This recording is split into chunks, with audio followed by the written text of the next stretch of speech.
सभी को सादर नमस्ते। सनातन वैदिक धर्म यूट्यूब चैनल में आप सभी का हार्दिक अभिनंदन है मित्रों। आशा है आप सभी अच्छे होंगे। सनातन वैदिक धर्म यूट्यूब चैनल पर प्रसारित सामग्री से अपने ज्ञान में वृद्धि कर रहे होंगे और साथ ही साथ अपने आसपास के लोगों को भी सनातन वैदिक धर्म यूट्यूब चैनल से जोड़ करके उन्हें भी इस ज्ञान की गंगा में स्नान करने का अवसर प्रदान कर रहे होंगे। अभी तक आपने यदि चैनल को सब्सक्राइब नहीं किया है तो पहले तो सब्सक्राइब कर लीजिएगा मित्रों, और बेल को प्रेस कर लीजिएगा, जिससे आपको प्रत्येक आगे आने वाली वीडियो का नोटिफिकेशन मिल सके और आपकी कोई भी वीडियो मिस ना हो। विदुर नीति का स्वाध्याय कर रहे हैं। इस स्वाध्याय की श्रृंखला में यहाँ आपके लिए हम 21वां पाठ लेकर के आए हैं। विदुर नीति का हमारा एक अध्याय कंप्लीट हो गया है, द्वितीय अध्याय चल रहा है और हमारा उद्देश्य हम बीच बीच में आपको बताते रहते हैं कि 1 करोड़ लोगों के लिए हम ये सीरीज चला रहे हैं।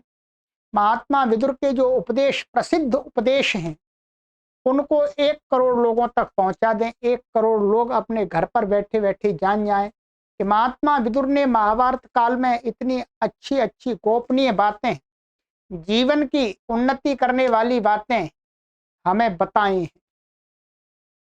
चलिएगा, आपसे एक निवेदन और करते हैं कि आप प्रत्येक पाठक जब भी आप जिस भी वीडियो को देखें उसको कम से कम 100 लोगों को शेयर अवश्य कर दिया करें, जिससे यह विषय वस्तु अधिक व्यापक क्षेत्र में चली जाए। तो आइएगा मित्रों, गत कक्षा में हमने बात की थी कि एक राजा कैसा होना चाहिए, कई उदाहरण लिए थे, और जो राजा वैसा नहीं होता उसका सत्यानाश हो जाता है, अर्थात वो जल्दी मिट जाता है संसार से, उसका राज्य स्थायी नहीं रहता है। अब आगे महात्मा विदुर बताते हैं, श्लोक के माध्यम से जानने का प्रयास करते हैं। कहते हैं महात्मा विदुर, किन्नु मे स्यादिदं कृत्वा किन्नु मे स्याद अकुर्वतः इति कर्माणि संचित्य कुर्याद् वा पुरुषो न वा। कहते हैं कि मनुष्य पहले क्या करे। किसी कार्य को करने से पहले मनुष्य को यह विचार जरूर करना चाहिए कि मुझे ये कार्य करना चाहिए अथवा नहीं करना चाहिए, और इस कार्य को करके मुझे क्या फल की प्राप्ति होगी, मुझे क्या मिलेगा। इस बात को विचार करके जो व्यक्ति कार्य करता है अथवा कार्य नहीं करता है वो सिद्धि को प्राप्त कर लेता है, अर्थात वो अपने किए हुए कार्य से दुखी नहीं होता। नहीं किया तो भी दुखी नहीं होता और किया है तो भी दुखी नहीं होता। कुल मिलाकर के महात्मा विदुर हमें ये शिक्षा दे रहे हैं कि हम चाहे छोटे से छोटा कार्य करें, परंतु हमें करने से पहले विचार अवश्य करना चाहिए। कार्य माने इस कार्य की क्या हानियां हैं, क्या लाभ हैं, इसके क्या प्रयोजन है, इसके लिए कितनी शक्ति सामर्थ्य चाहिए। इन सभी बिंदुओं पर विचार करके कार्य को करे अथवा ना करे तो उसे आगे खेद नहीं होगा, दुख नहीं होगा। ये बहुत ही अच्छी बात बताई। और आगे कहते हैं, प्रमादो निष्फलो यस्य क्रोधश्चापि निरर्थकः न तं भर्तारमिच्छन्ति षण्ढं पतिमिव स्त्रियः। ठीक है, मैं हंसा हूं, आप भी अभी हंसेंगे। इसमें अंत में ये कहा है, एव माने जिस प्रकार से कोई भी स्त्री नपुंसक पुरुष को अपना पति नहीं बनाना चाहती है। क्या? कोई भी स्त्री, क्योंकि ये पुरुष प्रधान समाज है, ठीक है, तो कोई भी स्त्री ऐसे पुरुष को जो नपुंसक है, नपुंसक है, उसको अपना पति बनाने की इच्छा नहीं करती। वैसे ही एक लौकिक उदाहरण देकर के कहा, वैसे ही कहते हैं कि ऐसा राजा कि जिसके प्रसन्न होने पर प्रजा को कुछ नहीं मिलता हो। राजा प्रसन्न हो गया तो भी उसने प्रजा के लिए कुछ नहीं किया, और राजा क्रुद्ध हो गया तो भी प्रजा को कोई कुछ असर नहीं पड़ा, अर्थात उसका क्रुद्धपन है, अर्थात वो अप्रभावी राजा कह सकते हैं। अर्थात एक ऐसा निष्प्रभावी राजा जिसकी प्रसन्नता और जिसके क्रोध होने पर जनता पर कोई असर ही नहीं पड़ता, अर्थात जनता उसको कुछ मानती ही नहीं है। तो कहते हैं ऐसे राजा को कोई प्रजा नहीं चाहती। भाई जिसकी प्रसन्नता से किसी प्रजा को कुछ फल ना मिले और जिसके क्रोध होने पर प्रजा को कोई दंड ना मिले, ऐसे राजा को कोई भी प्रजा नहीं चाहती है, जिस प्रकार से नपुंसक पुरुष को कोई स्त्री नहीं चाहती है।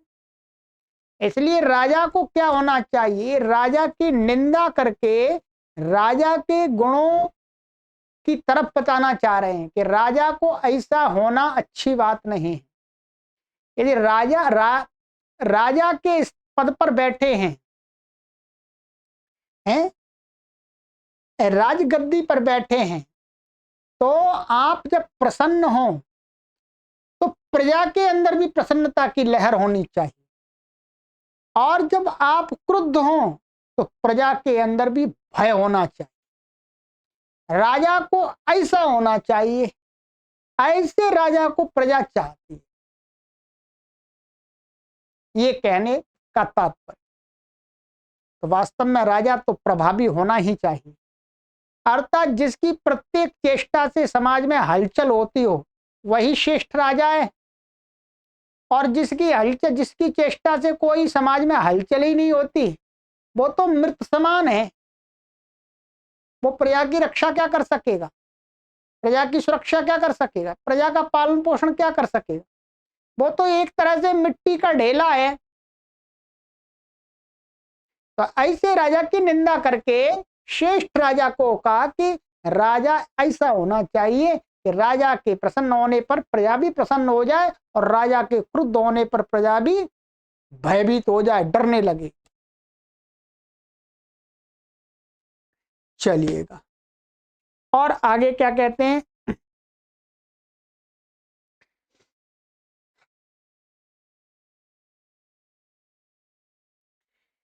चक्षुषा मनसा वाचा कर्मणा च चतुर्विधम प्रसादयति यो लोकम तम लोकोनुप्रसीदति। कहते हैं जो राजा नेत्र माने आंख, मन, वाणी और कर्म, जो राजा आंख, मन, वाणी और कर्म, इन चारों से प्रजा को प्रसन्न करता है, उसी राजा से प्रजा भी प्रसन्न रहती है। अर्थात वही बात मैंने जो बताई वही आ गई कि राजा को कैसा होना चाहिए। राजा की जो आंखें हैं, जब राजा प्रजा को देखे तो प्रजा के अंदर प्रसन्नता आनी चाहिए, और राजा कुछ सोच रहा हो, चिंतन कर रहा हो, तो उस चिंतन करते हुए राजा को देखकर भी प्रजा में प्रसन्नता होनी चाहिए। लोगों को लगना चाहिए हाँ भाई ये राजा कुछ चिंतन मनन कर रहा है, कुछ राज्य के लिए अच्छा, प्रजा के लिए अच्छा विचार कर रहा है।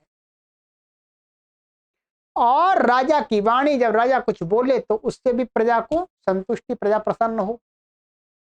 है नई नई बड़ी अच्छी अच्छी घोषणा है प्रजा के हित में जब राजा करता है तो राजा प्रजा को सुख और शांति मिलती है। और राजा का कर्म अर्थात राजा की क्रियाएं, तो ऐसे राजा को ही सभी प्रजा लोग चाहते हैं। चलिएगा और देखते हैं राजा के विषय में क्या कहते हैं। यस्मात्रस्यन्ति भूतानि मृगव्याधान मृगा इव सागरान्तामपि महीम लब्ध्वा सपरिहीयते। ये एक राजा की निंदा की जा रही है। ऐसा राजा अच्छा नहीं माना जाता। कौन सा? कहते हैं कि जिस प्रकार से जो व्याध है, व्याध से हरिण भयभीत होते हैं। व्याध माने जो बहेलिया होता है, शिकारी को देख करके जो जंगल के हिरण आदि पशु हैं वो भाग जाते हैं दूर दूर, डर से कहीं मार ना दे। तो वही कहते हैं कि यस्मात् त्रस्यन्ति भूतानि मृग व्याधान मृगा इव। तो उसी प्रकार से जिस राजा से समस्त प्राणी डरते हैं, देखिए यहां ध्यान रखें, जिस राजा से समस्त प्राणी डरते हैं वह समुद्र पर्यंत पृथ्वी का राज्य पाकर भी प्रजाजनों के द्वारा त्याग दिया जाता है। यहां डरने का अर्थ है अत्याचार। जो राजा अपनी प्रजा पर इतना अत्याचार करता है, उनको डराने की कोशिश करता है, तो कहते हैं कि चाहे वह राजा अत्याचार के द्वारा पृथ्वी के संपूर्ण भाग पर अधिकार कर ले, परंतु अंततः प्रजा ऐसे राजा का त्याग कर देती है, उसको नहीं चाहती। भाई अत्याचारी राजा को कौन चाहेगा? कोई नहीं चाहेगा। तो यहां पर डरने का अर्थ में जो अपने अत्याचार क्रूरता से जो डराता है प्रजा को, प्रजा उसको कभी भी स्वीकार नहीं करती, चाहे उसके पास में कितना बड़ा भूमि क्षेत्र हो।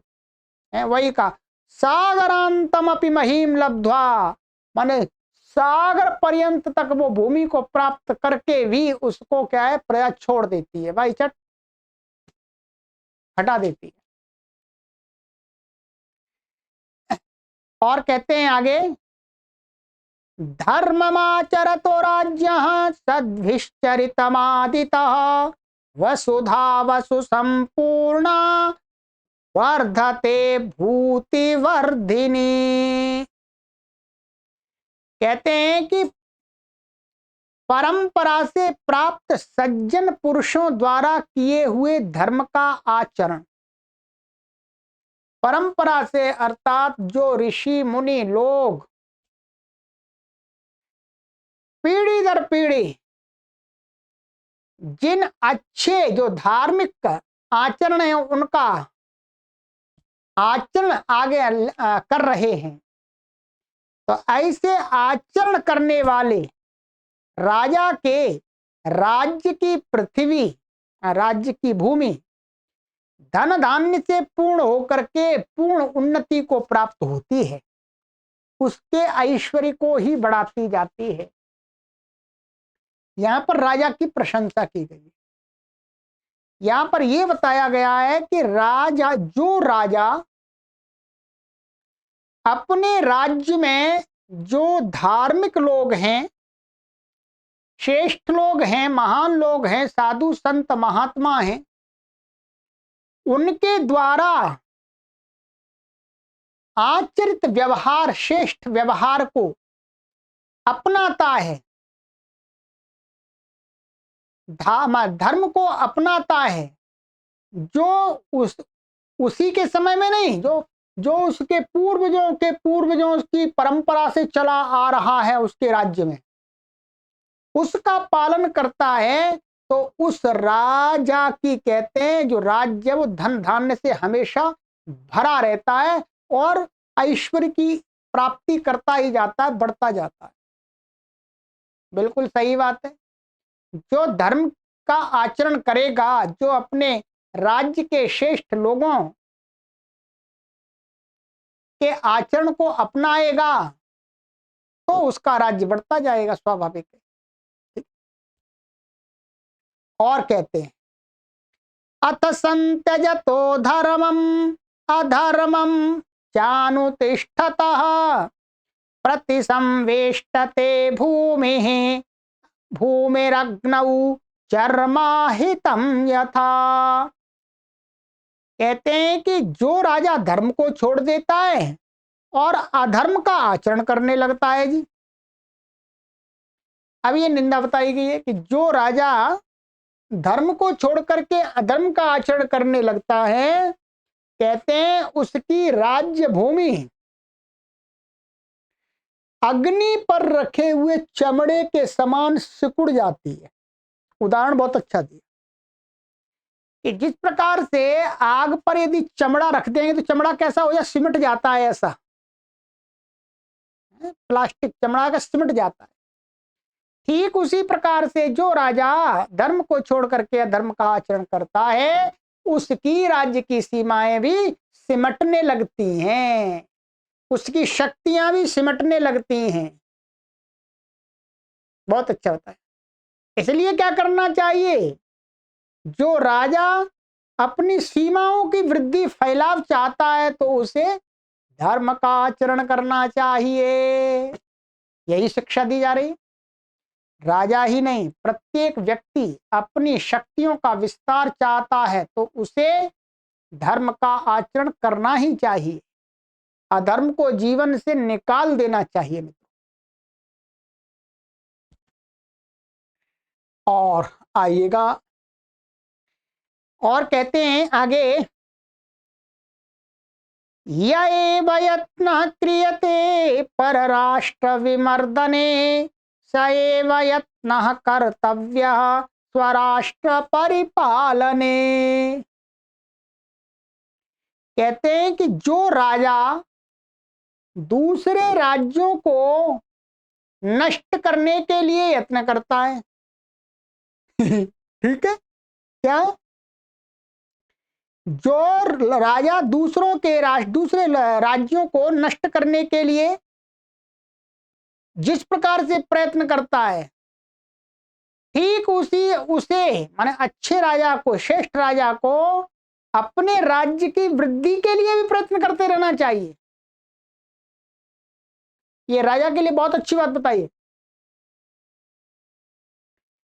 राजा वही अच्छा माना जाएगा जो अपने राज्य की सीमाओं का विस्तार करे, दूसरे राज्यों को अपने अधिकार में ले, परंतु साथ साथ में अपने राज्य, जो जितना राज्य है उसको भी मजबूत बनाने के लिए पुरुषार्थ करता रहे।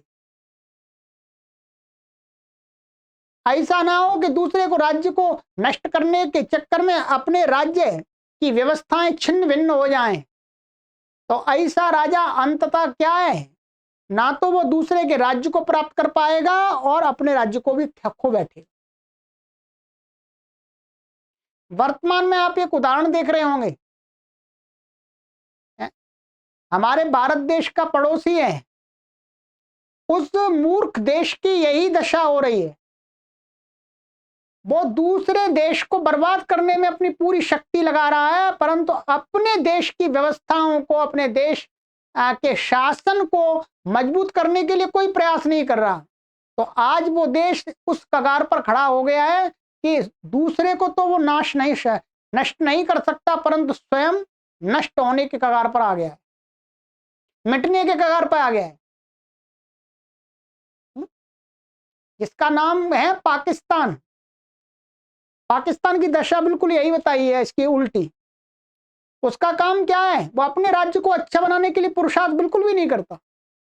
वो दूसरे के राज्यों को हानि पहुंचाने के लिए कार्य निरंतर करता रहता है, तो ऐसा मूर्ख देश कहते हैं जैसे मिट जाता है।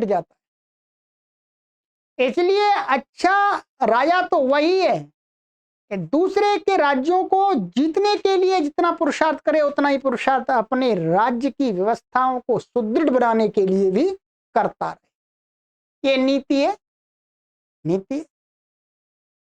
क्योंकि ये नीति कहती है कि एक अच्छे राजा को अपने राज्य की सीमाओं का विस्तार अधिक से अधिक करना चाहिए। बात भी अच्छी है, तभी तो दुष्ट लोगों के अधिकार से राज्य खत्म होगा। ये नीति है और ये धर्म नीति है, धर्म के साथ में नीति है, ये अन्याय नहीं है। दुष्टों से तो उनको उनके सारे अधिकार छीन करके, उनकी सारी धन संपत्ति छीन करके जो राजा अपने अधिकार में लेकर के उसका सदुपयोग करता है वो श्रेष्ठ राजा। और क्या कहते हैं आगे, धर्मेण राज्यम विंदेत धर्मेण परिपालयेत धर्म मूलाम श्रियम प्राप्य न जहाते न हीयते। बहुत सुंदर। धर्म से ही राजा राज्य को प्राप्त करे, अधर्म से ना करे, और धर्म से ही उसकी रक्षा भी करे। और क्योंकि धर्म मूलक राज्य की जो लक्ष्मी है, धन संपत्ति है, उसको पाकर वह राज लक्ष्मी, राज्य की धन संपत्ति है, वो राजा को नहीं छोड़ती, वो राजा के पास में ही रहना चाहती है। और जो अधर्म पूर्वक धन संपत्ति ऐश्वर्य को प्राप्त करता है राज्य चला करके अधर्म के साथ में, तो कहते हैं कि वो धन लक्ष्मी, जो लक्ष्मी है, धन संपत्ति है, वो राजा को छोड़ करके चली जाती है। ये एक नेचुरल प्रक्रिया है। धर्म का आचरण करने से जो शक्तियां हैं वो हमारे पास में एकत्रित होती है, परंतु धर्म हमको समझना होता है। सब जगह एक ही डंडे से धर्म को नहीं आंका जाता। राजा का धर्म अलग है, साधु का धर्म अलग है, गृहस्थी का धर्म अलग है, प्रजा का धर्म अलग है, नौकर का धर्म अलग है, सबके धर्म अलग हैं। ध्यान रखेंगे, जब से हमने धर्म को एक ही डंडे से हाँक दिया कि सबके लिए एक ही धर्म है, तब से नैया डूब गई। तो पहले तो अपने धर्म को पहचानना चाहिए कि मैं जिस पद पर हूं, जिस स्थान पर हूं, उस स्थान का धर्म क्या है, और फिर उसके धर्म के अनुसार कार्य करें। ये भी ध्यान रखेंगे, नहीं तो सबके साथ में एक ही धर्म लगा देंगे, फिर बात नहीं बनेगी। फिर तो हम शत्रुओं के वश में हो जाएंगे, शत्रु हमें अपने अधिकार में ले लेंगे। तो वही कहा कि जो राजा धर्म से राज्य की प्राप्ति करता है, उस राजा के राज्य में ही लक्ष्मी रहती है। लक्ष्मी फिर छोड़ करके नहीं जाती उसको, अर्थात उसकी उन्नति, उसके राज्य की उन्नति दिन दूनी रात चौगुनी होती रहती है उस राजा के राज्य।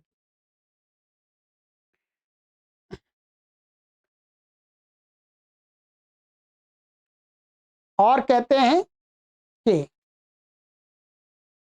अच्छा, अब एक थोड़ा सा नया विषय आरंभ हो रहा है। नया अर्थात ये सब लोगों के लिए, अभी तो राजा की बात चल रही थी, अब सामान्य लोगों के लिए अभी कुछ श्लोक आएंगे, तो अगली कक्षा में देखेंगे उनको। ठीक है, ये भी हमारे लिए, सभी के लिए हैं, पर मुख्य रूप से इसमें महात्मा विदुर ने राजा का नाम लेकर के उपदेश किया है। और मित्रों, ये अभियान हम चला रहे हैं। वर्तमान में हमें दो उपकरणों की आवश्यकता है इस अभियान को संचालित करने के लिए। मित्रों, इसके लिए आपसे निवेदन करते हैं कि आप अपना हमें सहयोग प्रदान कीजिएगा। हम लगातार बहुत दिनों से सहयोग की अपील कर रहे हैं, पर लोगों का सहयोग अभी नहीं आया है। देववाणी संस्कृतम ऑनलाइन निःशुल्क संस्कृत शिक्षण केंद्र है, जिसके द्वारा ये भी गतिविधियां संचालित होती हैं, ये चैनल भी चलता है। तो उसके लिए कंप्यूटर की और एक कैमरे की अभी परम आवश्यकता है, ठीक है, जिससे हमारे कार्य में कोई बाधा नहीं आए। तो आप ट्रस्ट के लिए दान दीजिएगा, जिससे हमारे ये 2 उपकरण आ जाएं। ये ट्रस्ट A12 और ATG सुविधा से उपलब्ध है। आप इस सुविधा के अंतर्गत रह करके अपना सहयोग हमें प्रदान कीजिएगा। ट्रस्ट का अकाउंट मैंने ये दिया हुआ है, यहाँ पर आप देख सकते हैं। मैंने वीडियो के डिटेल में भी डिस्क्रिप्शन में भी रख दिया है ये सारी जानकारी, वहाँ ले लीजिएगा। ये व्हाट्सएप नंबर है, इन पर संपर्क कर लीजिएगा, ठीक है। और ये इसका ट्रस्ट का QR कोड है, इसको आप स्कैन करके अपना सहयोग भेज करके हमें व्हाट्सएप पर सूचित अवश्य कर दीजिएगा, ठीक। ये हमारा कार्य आपको अच्छा लगता है तो हम देश के लिए, समाज के लिए, अपने सनातन संस्कृति के लिए कार्य कर रहे हैं, तो हमें इस कार्य को संचालित करने के लिए धन की आवश्यकता होती है, तो उस धन की पूर्ति आपके माध्यम से होती है। तो अभी ये हमें बहुत आवश्यक है, तो इसमें आप सभी का हमें सहयोग चाहिए। आप जितना हो सके उतना सहयोग कीजिएगा। आप 11,000 रुपये सहयोग कर दीजिए, क्योंकि ये कंप्यूटर और ये कैमरा है, लगभग ये 2.5 लाख के करीब आएगी दोनों चीज़ें, ठीक है। तो उतना पैसा भी बहुत कम पैसा उसमें आया है दान में। तो आपसे निवेदन करते हैं कि हमारे इस अच्छे कार्य को निरंतर जारी रखने में अपना सहयोग प्रदान कीजिएगा, स्वयं दूसरों से भी करा दीजिएगा, आपके कोई सगे संबंधी हो। चलिए, सभी को सादर नमस्ते। ओम।